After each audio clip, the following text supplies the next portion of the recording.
Napagtripan nga namin na magdala ho ng kanin, sinigang na salmon at pusit. Saan dito nga kami maghahapunan. No kaya ang magiging reaksyon ng staff at may-ari ng restaurant dito sa Saudi Arabia.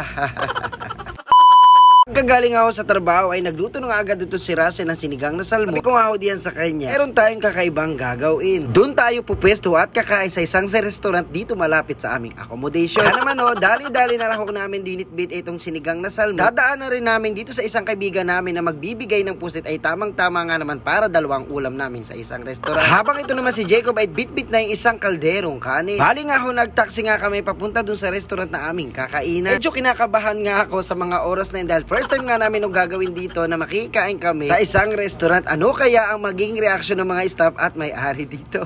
Medyo kabado nga ako yung dalawang kasama ko dahil nga nakakaya nga ditong gagawin namin. Hindi ko nga i-relax lang kayong dalawa dyan. Ako ang bahala. Ay napagplanuhan nga namin na mag-order kami ng chicken burros para hindi naman kami halatadong may dala kaming kanin at saka sinigang na salmon at pusit. Nag-order nga dyan si Russell ng chicken burros. Inanda ko na nga rin itong isang kalderong kanin. Plastic naman ho itong si Jacob ay may bit-bit pang patungan ng kaldero. Sinunod ko na nga rin diyan yung pusit na binigay ng kaibigan namin at sinigang na salmon na luto ni Russell. Halos nagtitinginan nga ho din mga tao sa amin ano kaya ang naaamoy nila. Halos kasi ng mga kumakain dito ibang lahi, halos po walang Pilipino. Kaya tinawag ko nga tong staff kung pwedeng kumain dito na may dala kaming ulam, sinigang salmon at pusit ay pwede nga naman daw. Sobrang kapal na nga ho ng mukha ko, nanghiram na nga ako diyan ng kutsara at saka tinidor dahil nakalimutan nga namin magdala. Nag-order na nga ho diyan kami ng soft drink at saka tubig. Ito kasing restaurant na ito ay wala nga ho ditong kanin kundi chicken burros at saka mga burger lamang. Kalipas nga ho ng ilang minuto ay dumating na nga ho yung order namin na chicken burros. Uumpisahan na nga ho namin kumain. Dito nga sa isang restaurant na ito ay unlimited kubos kapag bumili ka ng chicken burros. Sobrang dami nga ho naming ulam dito. Ito nga pala yung on-order namin, 26 Saudi Real ay ang kadami na. Ilubgang hindi mabubusog dito, may 6 ka ng chicken burros, may sinigang na salmon at pusit at samahan mo pa ng kanin. Bukas nga ho namin ng salmon diyan na hindi ko nga ho alam bakit nagtitingin sa amin yung mga taga Saudi na kumakain dito ng mga burger. Sabi ko nga dito sa isang staff ay try niya, ito naman ay napakasarap. Kailangan ko talaga pumayag yung manager dito na kumain kami na may dala kaming sinigang na salmon at pusit dahil sa ibang restaurant ay bawal na bawal ho talaga iyo. Medyo napapangiti nga yung mga kumakain dito. Ano nga yung naaamoy nilang kabaho daw?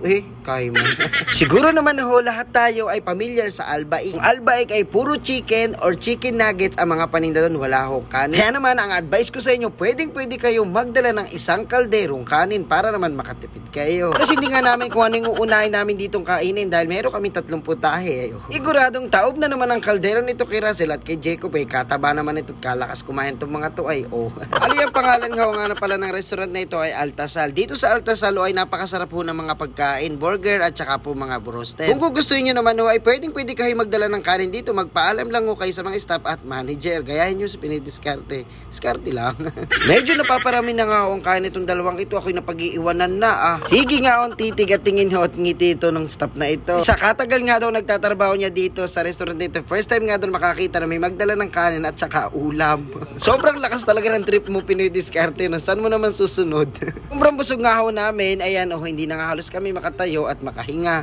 At dahil nga niyo may dalawang natirang chicken burros at mga patatas, kaya naman iuwi ko na laang ay pwede rin bukas umagahan. Sino kaya ho sa mga vlogger dito sa Saudi Arabia nalaban sa challenge ko na ito na magdala ng kanin, ulam sa isang restaurant tapos dun kakain? Challenge accepted nyo na yan. Kailangan nyo lang talaga din kapal ng mukha at believe sa sarili para magawa nyo ito.